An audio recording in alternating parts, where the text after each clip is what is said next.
Hello people, good day and welcome back to our channel, Mergence Garden. And today ay ayusin ko lang to guys ng mga Echeveria succulents ko kasi naguguluhan na talaga ako sa itsura nila. So gusto ko silang pagpalit-palitin ng pwesto at pagsasama-samahin ko talaga yung mga big na talaga natin na mga Echeveria succulents. Ayan.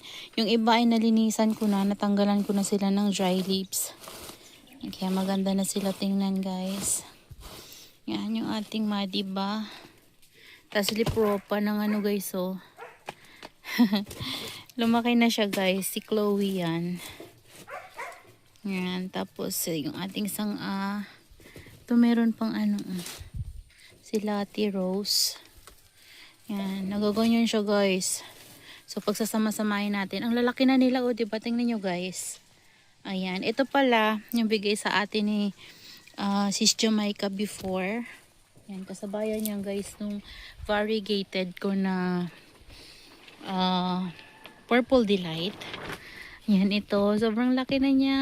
Yan na Sis Jamaica yung binigay mo sa akin na Tulimonroe. Ayan, meron siyang ano, siguro flower stalk yan. Ayan o, lumabas na.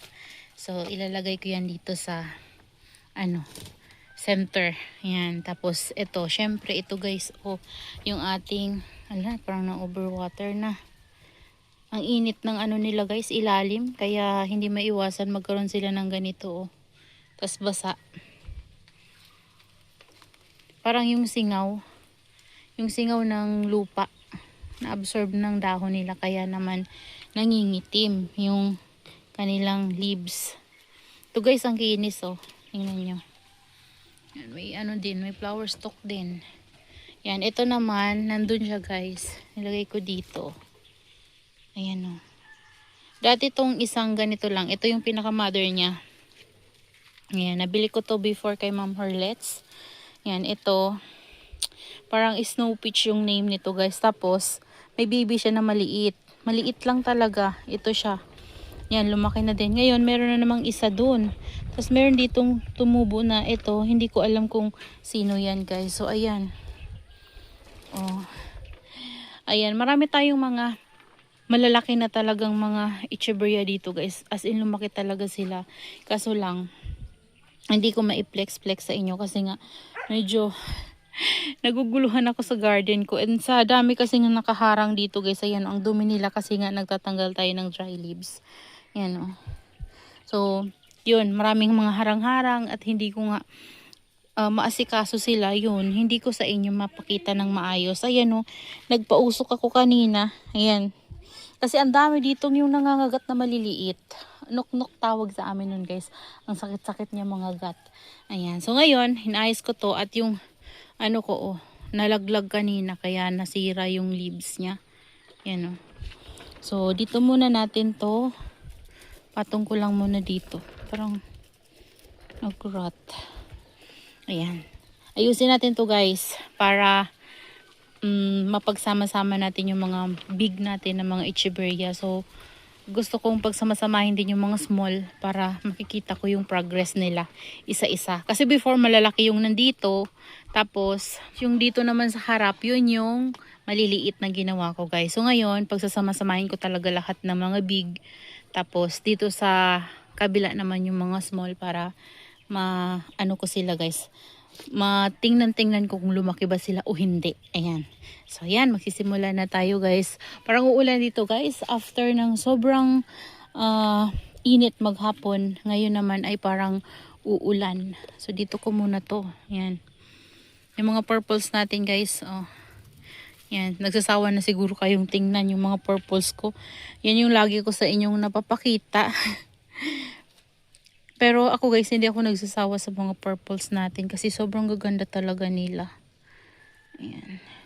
And syempre, kapag nililinis ko rin. Pero daan-daan lang ako guys sa paggawa kasi syempre alam nyo na kailangan hindi tayo mabibinat. So, ayan. Ayusin ko muna to guys. And papakita ko sa inyo later kapag natapos na natin silang ayusin. Ayan o. Ang gulo-gulo nila, diba? Yan, parang uulan na dito guys. Yan yung problema dito guys kapag walang bubong yung ating mga succulents. after ng mainit maghapon, ayan, tas pagdating ng gabi uulan ng sobra. Ganito, parang kakatigil lang ng sobrang init pero biglang uulan. Yun yung nangyayari sa mga plants natin na nangingitim lahat yan na leaves hanggang sa rosette na lang matira. Minsan, pati puno nila nararat na. So yun yung nangyayari sa kanila, lalo na sa mga naka-rain or shine natin. So ayan guys, sisimula na muna akong mag ano-ano sa kanila para matapos natin to agad. Baka maabutan ako ng ulan. Ayan. Hi guys, ito na yung natapos nating arrangement dito sa ating garden. So yan, napagsama-sama ko na yung mga big succulents natin na echeveria dito sa area na to. Ayan, medyo napagod ako guys. And later magpapahinga talaga ako. So, ay grabe, kakatapos ko lang guys and nakakapagod talaga. Bilis ko mapagod kasi hindi pa talaga tayo fully recovered. So, ayan. Anyway, ito na yung natapos natin and umulan talaga guys after nating mag-vlog and pakapatay ko talaga guys kasi mag-start na nga ako gumawa dito. Ayun, biglang umulan. So, tumigil din naman guys and medyo mahangin-hangin dito ngayon at makulimlim na. So, ayan. Ito na yung naayos natin sa garden. So, dito ko guys ilagay yung ating echeveria lotus. Yan yung dalawa nating echeveria lotus na talaga namang naghahabulan na sila. Yan, ito yung pinaka-big natin guys. So, medyo lumiit siya kasi nga neglected siya. Nung umalis tayo, lahat naman sila neglected. So, ayan. Marami akong dry leaves na nakuha sa ilalim niya. Same dito guys. Halos lahat sila guys, ang daming dry leaves. So, yung iba may mga babies na kailangan talagang tanggalin para naman yung rosette ng succulents natin ay maganda pa rin. Kagaya nito, ayan o, napansin ko ang daming tumutubo sa ilalim niya guys ng mga babies. Ayan, si Jinjohe, pinagtabi ko sila guys nung isa natin. Ayan. So, maraming mga babies na tumutubo sa ilalim niya. Ayan, good thing kasi marami tayong pwedeng ma-harvest at ma-propagate soon. Yan, mapaparami natin sila bukod sa pag-lily propagation. So, medyo ano nga lang kapag mag-lily propagation tayo, talagang patience sa pag-aantay. Pero kapag ganitong babies at mabilis lumaki, ayun, doon tayo guys, medyo makakapagpabilis-bilis ang pagpaparami sa kanila kung mabubuhay natin. Ayan. So, mayroon ng mga big naman na guys at ano na, pwede nang ma-harvest kaso lang basa yung soil so hindi pa tayo pwedeng magsugat sa kanila guys, hindi pa natin pwedeng ihiwalay. So yun, saka ko na guys kukunin kapag natuyo na yung soil and lagi pa naman umuulan dito kaya medyo mahirap talaga para sa ating mga succulents na magalaw. Ayan, eto kinuha ko siya ng buo guys sa kanyang pot, yung small pot. Eto yung ating pine rose at yung ating love in war. So, niripat ko sila guys. Ayan. Kasi before, kung naaalala nyo, ito pala hindi ko nalinisan. Medyo nahirapan ako dito sa area na to kasi inakyat ko dito guys yung propagation natin ng purple delight kasi dito sa baba hindi sila maarawan. Bukod sa hindi sila maarawan, nababasa sila guys kasi pumapasok dito yung water tapos na-absorb nila yung water. Kaya yung iba natin dito na purple delight, ayan o, lumiit. So, pinagkakat ko ulit kasi nagkaroon sila ng mashira sa pinakapuno. Buti na lang naagapan kasi napapansin ko naglalagas. So, yun talaga guys, yung problema kapag wala tayong lagayan na maayos. Lalo na sa mga bagong tanim na mga succulents. So, medyo mahirap para sa kanila na mababasa sila. So, ayan, dito, ito, niripat ko nga itong dalawa, si Pine Rose, ang ganda ng color niya guys, at si Love and War. Ito guys yung ating black bullet, ayan. Nabili ko to before kay Succulent ni Amore, ayan, tanggalan ng leaves. Ano lang to guys, one head lang ngayon. Ayan na siya guys, so meron na siyang 2 babies, at maganda pa rin yung color niya, though nag-green na siya. Ayan o. Pero may black pa rin. Nagiging black talaga siya guys. Ito yung maganda yung kulay. Ganyan siya nung nabili ko guys. Oh. Oh, 'di ba?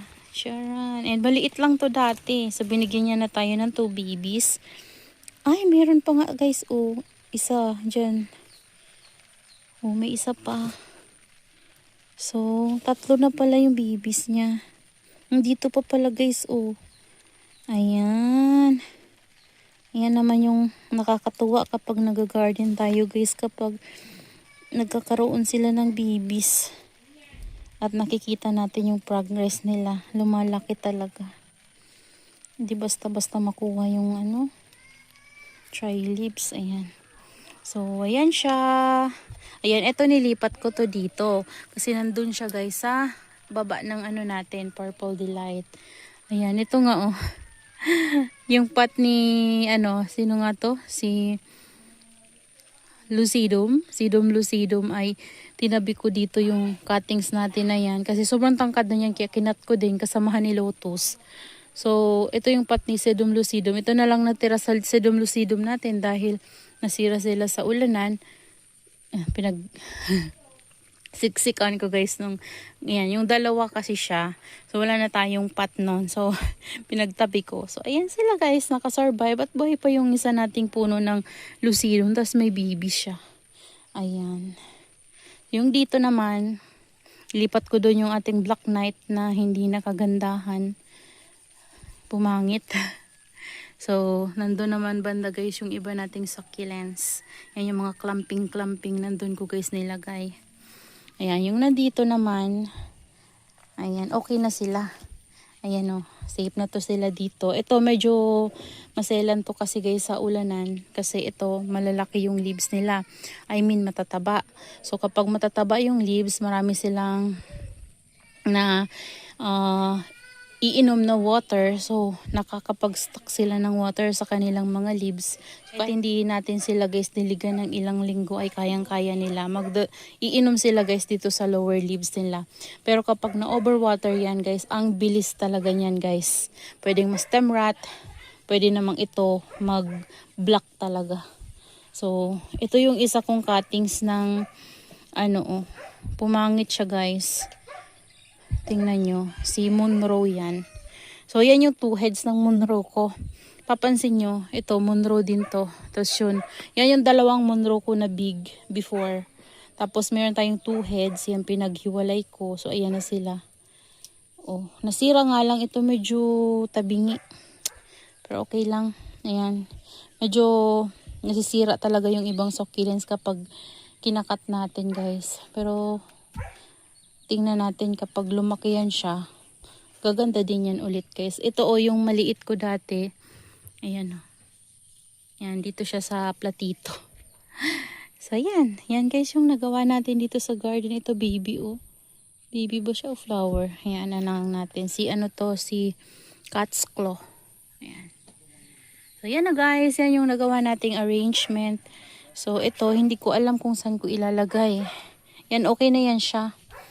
Hindi ko nga lang alam kung saan ko siya pwedeng ilagay. Siguro maglagay tayo dito ng patungan para mapatong natin siya at hindi siya mababasa ng tubig ulan kapag pumasok dito. So ito naman, ayan, ang kalat-kalat ko guys. Pasensyaan nyo na yung kalat. Ayan, so yung nandito naman natin, mga propagations. Ayan sila. Okay naman sila guys.